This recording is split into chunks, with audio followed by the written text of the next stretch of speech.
ಆಶ್ಚರ್ಯವಾಗುತ್ತೆ. 4 ತೋಳಿದೆ, ಯಾರು ಮಡಿಲಲ್ಲಿ ಹಾಕಿದ್ರೆ ಇವನಿಗೆ 2 ತೋಳು ಆಗತ್ತೋ ಅವನೇ ಇವನು ಶತ್ರು ಅಂತ ಹೇಳಿಬಿಟ್ರೆ, ಯಾರು ಮೃತ್ಯು ಅಂತ ಹೇಳಿಬಿಟ್ರೆ ಇನ್ನೇನು, ಅಯ್ಯೋ ಹೌದೇ ಅವಳು ಆಶ್ಚರ್ಯವಾಗಿ ನೋಡ್ತಾಳೆ, ಆಶ್ಚರ್ಯ ಪಡ್ತಾಳೆ. ಆ ಸಮಯದಲ್ಲಿ ಅಲ್ಲಿ ಮನೆಗೆ ಬಂದಂತಹ ಎಲ್ಲರ ಮಡಿಲಲ್ಲೂ ಮಲಗಿಸಿ ನೋಡ್ತಾಳೆ. ಆಗ ಯಾರ ಮಡಲಲ್ಲೂ ಇದಕ್ಕೆ ಎರಡು ಕೈ ಬರೋದಿಲ್ಲ. ಒಮ್ಮೆ ಕೃಷ್ಣ ಬಲರಾಮರು ತನ್ನ ಅತ್ತೆ ತಾನೆ ಶ್ರುತಶ್ರವೆ, ಇವಾಗ ಕೃಷ್ಣ ಪರಮಾತ್ಮನಿಗೆ ಅತ್ತೆ, ಬಲರಾಮನಿಗೂ ಹಾಗೆ ಅತ್ತೆ ಮನೆಯಲ್ಲಿ ಈಗ ಈ ಥರ ಹುಟ್ಟಿದ್ದಾರೆ, ಮಗು ಹುಟ್ಟಿದೆ ಅಂತ ಹೇಳಿದ ತಕ್ಷಣ ಅವ್ರ ಜೊತೆ ಇದ್ದು ಬರಬೇಕು ಅಂತ ಹೇಳಿ ದೇವಕಿ ಕರ್ಕೊಂಡು ಹೋಗ್ತಾಳೆ. ಇವನು ತುಂಬ ಆಶ್ಚರ್ಯದಿಂದ ಆ ಮಕ್ಕಳನ್ನು ಆಟ ಆಡಿಸ್ತಾನೆ. ಆ ಶಿಶುಪಾಲನ ಮಡಿಲಲ್ಲಿ ಹಾಕ್ಕೊಳ್ತಾನೆ ಕೃಷ್ಣ ಪರಮಾತ್ಮ. ಕೃಷ್ಣನ ಮಡಿಲಲ್ಲಿ ಶಿಶುಪಾಲ ಬಂದಿದ್ದ ತಕ್ಷಣ ಅವನಿಗೆ 4 ತೋಳು ಹೋಗಿ 2 ಕೈಗಳು ಬರುತ್ತೆ, 3 ಕಣ್ಣು ಹೋಗಿ 2 ಕಣ್ಣು ಮಾತ್ರ ಬರುತ್ತೆ. ಈಗ ಗೊತ್ತಾಗೋಯಿತು ಕೃಷ್ಣನೇ ಶಿಶುಪಾಲನ ಶತ್ರು ಎಂಬುದು. ಆಗ ತಾಯಿ ನಮಸ್ಕಾರ ಮಾಡಿ ಕೇಳ್ಕೊಳ್ತಾಳೆ, ಈ ಥರ ಅಶರೀರವಾಣಿ ಕೇಳಿಸ್ತು, ಇದಕ್ಕೆ ಈ ರೀತಿಯಾದ ಸ್ವರೂಪ ಬಂದಿದ ತಕ್ಷಣ ನೀನೇ ಶತ್ರುವಾಗಿರುವ ಸಂಭವ ಇದೆ. ಎಲೇ ಕೃಷ್ಣನೇ, ಇವನಿಗೆ ಎಷ್ಟು ಅಪಚಾರಗಳನ್ನು ಮಾಡಿದ್ರು ದಯವಿಟ್ಟು ನೀನು ಕ್ಷಮಿಸುವಂಥವನಾಗು, ದಯವಿಟ್ಟು ಇವನನ್ನು ರಕ್ಷಿಸು ಎಂದು ತಾಯಿ ಪ್ರಾರ್ಥನೆ ಮಾಡಿದ್ದಕ್ಕೆ ಕೃಷ್ಣ ಪರಮಾತ್ಮ ಹೇಳ್ತಾನೆ, ಸರಿ ಹಾಗಿದ್ದರೆ 1 ದಿನಕ್ಕೆ 100 ಅಪಚಾರಗಳನ್ನು ಮಾತ್ರ ಇವನು ಮಾಡಬಹುದು. ಒಂದು ವೇಳೆ ಇವನು ನನ್ನ ವೈರಿಯಾಗಿ ಬೆಳೆದರೆ ನಾನು ಎಲ್ಲವನ್ನೂ ಸಹಿಸಿಕೊಳ್ಳುತ್ತೇನೆ. 100ಕ್ಕೆ ಮೇಲೇನಾದರೂ ಇವನು ತಪ್ಪು ಮಾಡಿದರೆ 1 ದಿನದಲ್ಲಿ ಇವನನ್ನು ನಾನು ಸಂಹರಿಸುತ್ತೇನೆ. ಅಲ್ಲಿಯವರೆಗೂ 100 ಅಪರಾಧಗಳನ್ನು ನಾನು ಕ್ಷಮಿಸುತ್ತೇನೆ. ಅಂದರೆ ಒಂದು ದಿನ 100 ಅಪಚಾರಕ್ಕೆ ಕ್ಷಮೆ ಇದೆ. ಒಂದೇ ದಿನ 101ನೇ ಅಪಚಾರ ಮಾಡಿದ್ರಂದರೆ, ಒಂದು ತಪ್ಪು ಮಾಡಿದ್ರೆ ಇವನನ್ನು ನಾನು ಸಂಹರಿಸುತ್ತೇನೆ ಅಂತ ಕೃಷ್ಣ ಒಂದು ಭರವಸೆಯನ್ನು ಕೊಟ್ಟು ಬಿಡ್ತಾನೆ. ಆ ರೀತಿ ಕೊಟ್ಟ ನಂತರ ಶಿಶುಪಾಲ ಅವನಿಗೆ ಸಹಜವಾಗಿ ಒಂದು ಅಸುರ ಗುಣ ಇರುತ್ತೆ. ರಾವಣ ಕುಂಭಕರ್ಣ ತಾನೇ ಬಂದಿದ್ದಾನೆ, ಇದಕ್ಕೆ ಹಿರಣ್ಯಾಕ್ಷ ಹಿರಣ್ಯಕಶಿಪು ಆ ಒಂದು ವಾಸನೆ ಪೂರ್ವಜನ್ಮದಲ್ಲಿರುವಂತಹ ವೈರತ್ವದ ವಾಸನೆ, ದೇವತೆಗಳನ್ನು ನೋಡಿದ್ರೆ ಇಷ್ಟಪಡದೇ ಇರೋದು. ಸಹಜವಾಗಿ ಕೃಷ್ಣನ ಮೇಲೆ ಒಂದು ವೈರತ್ವ ಬೆಳೆಸ್ಕೊಳ್ತಾನೆ. ಇಬ್ಬರಿಗೂ ದಂತವಕ್ರ ಹಾಗೂ ಶಿಶುಪಾಲ ಇಬ್ಬರಿಗೂ ಕೃಷ್ಣನನ್ನು ಹೇಗಾದರೂ ಮಾಡಿ ಅವನ ವ್ಯಕ್ತಿತ್ವವನ್ನು ಕೆಟ್ಟದಾಗಿ ಪ್ರಪಂಚಕ್ಕೆ ತೋರಿಸಬೇಕು, ಅವನ ಬಗ್ಗೆ ಕೆಟ್ಟದಾಗಿ ಮಾತಾಡಬೇಕು, ಅವನು ಹೇಳೋ ಮಾತುಗಳನ್ನು ತಿರುಚಿ ಮಡಚಿ ಪ್ರಪಂಚಕ್ಕೆ ಅಪಾರ್ಥವಾಗುವ ರೀತಿಯಲ್ಲಿ ಅವನ ಮೇಲೆ ಅಪಪ್ರಚಾರಗಳನ್ನು ಮಾಡಬೇಕು ಅಂತ ಹೇಳಿ ಶಿಶುಪಾಲ ದಂತವಕ್ರರು ಇಬ್ಬರು ಕೃಷ್ಣ ವೈರಿಗಳಾಗಿ ಬೆಳೆಯುತ್ತಾರೆ. ತುಂಬ ಹಿಂಸೆ ಮಾಡ್ತಾರೆ. ಕೃಷ್ಣ ಆ ಸಾಕ್ಷಾತ್ ಅಸುರತ್ವವನ್ನು ಪ್ರಪಂಚಕ್ಕೆ ತೋರಿಸುತ್ತಾರೆ. ಕೃಷ್ಣನ ಬದ್ಧ ವೈರಿಗಳಾಗಿ ಬೆಳೆಯುತ್ತಾರೆ ಶಿಶುಪಾಲ ದಂತವಕ್ರ. ಮುಂದೆ ಧರ್ಮರಾಜ ರಾಜಸೂಯ ಎಂಬ ಮಹಾಯಾಗವನ್ನು ಮಾಡ್ತಾನೆ. ಆ ಮಹಾಯಾಗದ ಅಂತಿಮದಲ್ಲಿ ಅಗ್ರಪೂಜೆ ಮಾಡುವಂತಹ ಸಂಪ್ರದಾಯ ಹೊಂದಿದೆ. ಈ ಅಗ್ರಪೂಜೆಯನ್ನು ಯಾರಾದರೂ ಒಬ್ಬ ಲೋಕನಾಯಕನಿಗೆ ಮಾಡಬೇಕು. ಎಲ್ಲರೂ ಸಮ್ಮತಿಸುವಂತಹ ಒಬ್ಬ ಮಹಾನಾಯಕನಿಗೆ ಈ ರಾಜಸೂಯ ಅಂತ್ಯದಲ್ಲಿ ಅಗ್ರಪೂಜೆಯನ್ನು ಮಾಡಬೇಕು ಎಂಬ ಶಾಸ್ತ್ರವಿಧಿ. ಆ ಸಮಯದಲ್ಲಿ ಅಗ್ರಪೂಜೆ ಯಾರಿಗೆ ಮಾಡಬೇಕು? ಸಾಕ್ಷಾತ್ ಭೀಷ್ಮಾಚಾರ್ಯರು ಹೇಳ್ತಾರೆ, ಲೋಕವೇ ಸಮ್ಮತಿಸುವ ನಾಯಕ ಯಾರು? ಲೋಕವೇ ಇಷ್ಟಪಡುವಂತಹ ನಾಯಕ ಒಬ್ಬನೇ, ಅದು ಯದುಕುಲ ಸಂಭೂತನಾದಂತಹ ಕೃಷ್ಣ ಪರಮಾತ್ಮ, ಅವನಿಗೆ ಅಗ್ರಪೂಜೆ ಮಾಡಿ ಎಂದು ಭೀಷ್ಮಾಚಾರ್ಯರು ಹೇಳಿದ ನಂತರ ಧರ್ಮರಾಜನು ಕೃಷ್ಣ ಪರಮಾತ್ಮನಿಗೆ ಅಗ್ರಪೂಜೆ ಮಾಡಬೇಕು ಎಂದು ಸಂಕಲ್ಪ ಮಾಡಿ ಅವನನ್ನು ಆವಾಹನೆ ಮಾಡ್ತಾನೆ, ಅವನನ್ನು ಸ್ವಾಗತ ಮಾಡ್ತಾನೆ. ವಾಸ್ತವಿಕವಾಗಿ ನೋಡಿದ್ರೆ ಧರ್ಮರಾಜನ ಮನಸ್ಸಿನಲ್ಲಿ ರಾಜಸೂಯ ಅನ್ನೋದೇನು ದೊಡ್ಡ ಯಾಗ, ಅದು ಚಕ್ರವರ್ತಿಯನ್ನು ಹಡೆಯುವಂತಹ ಯಾಗ. ಲೋಕದಲ್ಲಿರುವಂತಹ ರಾಜರೆಲ್ಲ ಚಕ್ರವರ್ತಿ ಎಂದು ಧರ್ಮರಾಜನನ್ನು ಸಮ್ಮತಿಸಬೇಕಾದರೆ, ಲೋಕಕ್ಕೆ ಚಕ್ರವರ್ತಿ ಆಗಬೇಕಾದರೆ ಧರ್ಮರಾಜನು ರಾಜಸೂಯ ಯಜ್ಞ ಮಾಡಬೇಕು. ಯಾರೋ ಹೋಗಿ ಕೇಳಿದ್ರಂತೆ, ನೀನು ಚಕ್ರವರ್ತಿ ಆಗಲು ಆ ಬಯಕೆಗೋಸ್ಕರ ತಾನೇ ರಾಜಸೂಯ ಯಜ್ಞ ಮಾಡ್ತಾ ಇದ್ದೀಯಾ ಅಂತ ಕೇಳಿದಾಗ, ನಾನು ಚಕ್ರವರ್ತಿ ಆಗಬೇಕು ಅಂತ ಬಯಕೆ ನನಗಿಲ್ಲ, ಕೃಷ್ಣನಿಗೆ ಅಗ್ರಪೂಜೆ ಮಾಡೋದಂದೇ ನನಗೆ ಉದ್ದೇಶ. ಈ ಸಮಯದಲ್ಲಿ ಕೃಷ್ಣ ಪರಮಾತ್ಮನನ್ನು ಲೋಕ ಸಮ್ಮತಿಸಬೇಕು, ಎಲ್ಲರೂ ಗೌರವಿಸಬೇಕು. ಯಾದವರನ್ನು ಆ ಕಾಲದಲ್ಲಿದ್ದಂತಹ ಕ್ಷತ್ರಿಯರು ತುಂಬ ನೀಚವಾಗಿ ನೋಡ್ತಾ ಇದ್ದರು ಅಂತ ಹೇಳ್ತಾರೆ. ಆ ಯಾದವರ ಕುಲದಲ್ಲಿ ಕೃಷ್ಣ ಅವತಾರ ಮಾಡಿದ್ದಾನೆ. ಆದ್ದರಿಂದ ಕೃಷ್ಣಾವತಾರವಾಗೋದ್ರೆ ಎಲ್ಲರೂ ಕೃಷ್ಣನ ಪಾದಕ್ಕೆ ಬಿದ್ದು ನಮಸ್ಕಾರ ಮಾಡಬೇಕು. ಇವಾಗ ಅಗ್ರಪೂಜೆ ಮಾಡಿಬಿಟ್ರೆ ಕೃಷ್ಣನಿಗೆ ಎಲ್ಲ ರಾಜರು ಹೋಗಿ ಕೃಷ್ಣನ ಪಾದಕ್ಕೆ ಬಿಡಬೇಕು, ಅದನ್ನು ನೋಡಿ ಸಂತೋಷ ಪಡಬೇಕು ಅನ್ನೋದೊಂದೇ ಉದ್ದೇಶ. ಯಾರಿಗೆ? ಧರ್ಮರಾಜನಿಗೆ.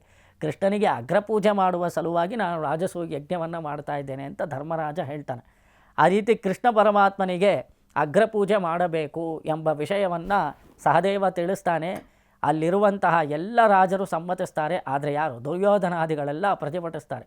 ಅದು ಶಿಶುಪಾಲನಂತೂ ಬಾಯಿಗೆ ಬಂದಾಗ ಬೈತಾನೆ, ಇವನು ಸಾಕ್ಷಾತ್ ಯಕ್ಕಶ್ಚಿತ್ ಯಾದವ, ಹುಡುಗಿಯರ ಸಹವಾಸದಲ್ಲಿದ್ದವನು, ಇವನಿಗೆ ಹೋಗಿ ನಾವು ಪೂಜೆ ಮಾಡೋದಾ? ನಾವೆಲ್ಲ ಎಂತಹ ಶ್ರೇಷ್ಠವಾದ ಕುಲದಲ್ಲಿ ಹುಟ್ಟಿದ್ದೇವೆ, ನಾವು ಕ್ಷತ್ರಿಯರು, ನನಗೆ ಅಂತ ಇದ್ದಂತಹ ರುಕ್ಮಿಣಿಯನ್ನು ಹೊತ್ಕೊಂಡು ಹೋದವನು ಇವನು ಕೃಷ್ಣ. ಆದರೆ ಇವನಿಗೆ ಪೂಜೆ ಮಾಡೋದಾ, ಛೇ ಇವನ ಕಾಲಿಗೆ ನಾವು ಯಾರೂ ಬಿಡೋದಿಲ್ಲ, ನಾವು ಇದನ್ನು ಪ್ರತಿರೋಧಿಸುತ್ತೇವೆ ಅಂತ ತೀವ್ರವಾಗಿ ಖಂಡಿಸ್ತಾನೆ ಶಿಶುಪಾಲ.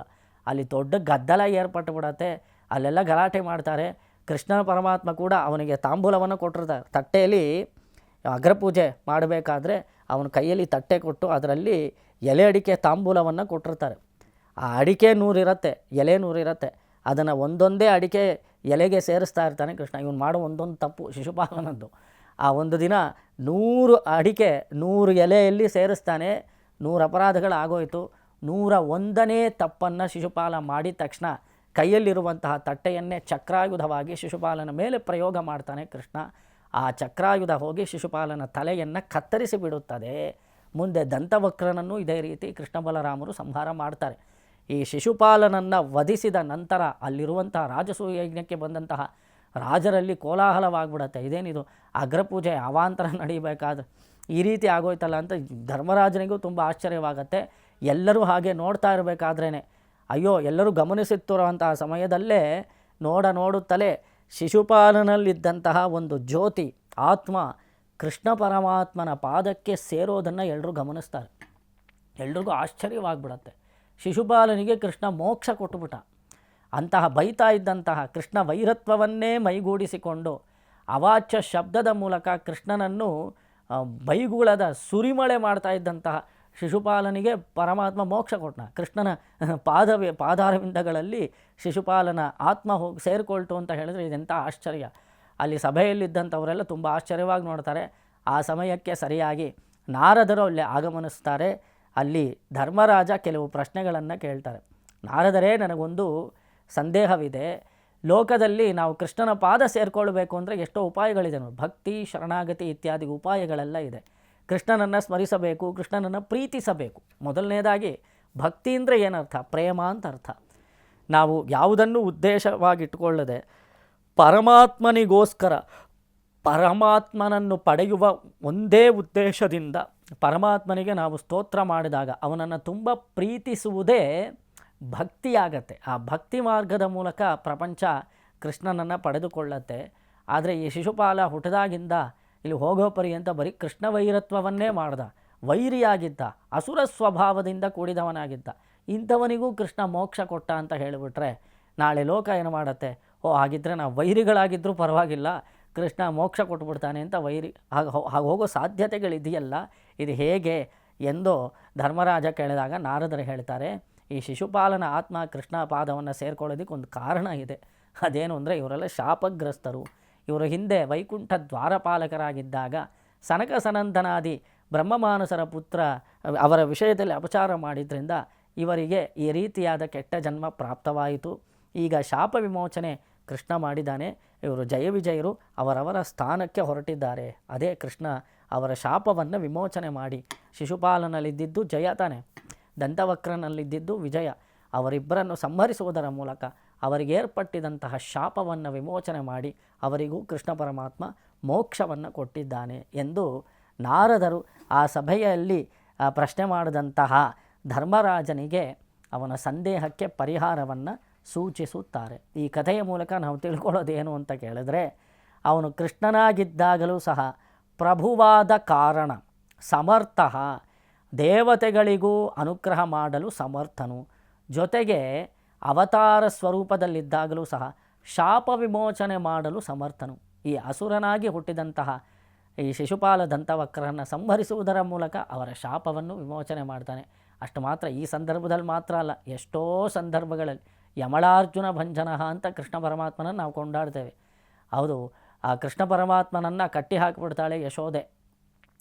ಆ ಕಟ್ಟಿ ಹಾಕಲ್ಪಟ್ಟಾಗ ಅವನು 2 ಅರ್ಜುನ ವೃಕ್ಷಗಳನ್ನು ಆ ಸ್ವರೂಪದಲ್ಲಿ ನಳಕೂಬರೆಂಬ ಯಕ್ಷರು ಶಾಪಗ್ರಸ್ತರಾಗಿದ್ದಾರೆ. ಅವರ ಶಾಪವನ್ನು ವಿಮೋಚನೆ ಮಾಡ್ತಾನೆ ಕೃಷ್ಣ. ಎಷ್ಟೋ ಜನರ ಶಾಪ ವಿಮೋಚನೆಯನ್ನು ಮಾಡಿ, ಎಷ್ಟೋ ಜನ ಅಸುರರನ್ನು ಕೊಂದು, ಜೊತೆಗೆ ಎಲ್ಲ ಭಕ್ತರಿಗೂ ಎಲ್ಲ ವಿಧವಾದ ಕಾಮನೆಗಳನ್ನು ನೀಡತಕ್ಕವನು. ನೋಡಿ, ಆಯಾ ದೇವತೆಗಳು ಕೆಲವೊಮ್ಮೆ ಅವರಿಗೆ ಯೋಗ್ಯತೆ ಎಷ್ಟೋ ಅದಕ್ಕನುಸಾರವಾಗಿ ಮಾತ್ರ ಅವರು ಫಲವನ್ನು ಕೊಡೋದಕ್ಕೆ ಸಾಧ್ಯ.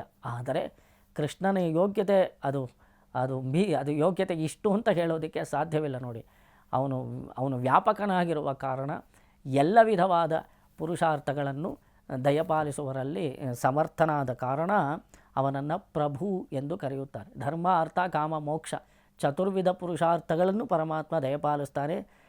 ಜೊತೆಗೆ ಯಾರಿಗೆ ಬೇಕಿದ್ರೂ ಕೊಡ್ತಾನೆ. ಎಂಥವ್ರು ಬೇಕಿದ್ರೂ ಪರಮಾತ್ಮನಿಗೆ ಶರಣಾಗತಿ ಮಾಡಬಹುದು. ಯಾರ ಶಾಪವನ್ನು ಕೂಡ ವಿಮೋಚನೆ ಮಾಡಬಹುದು.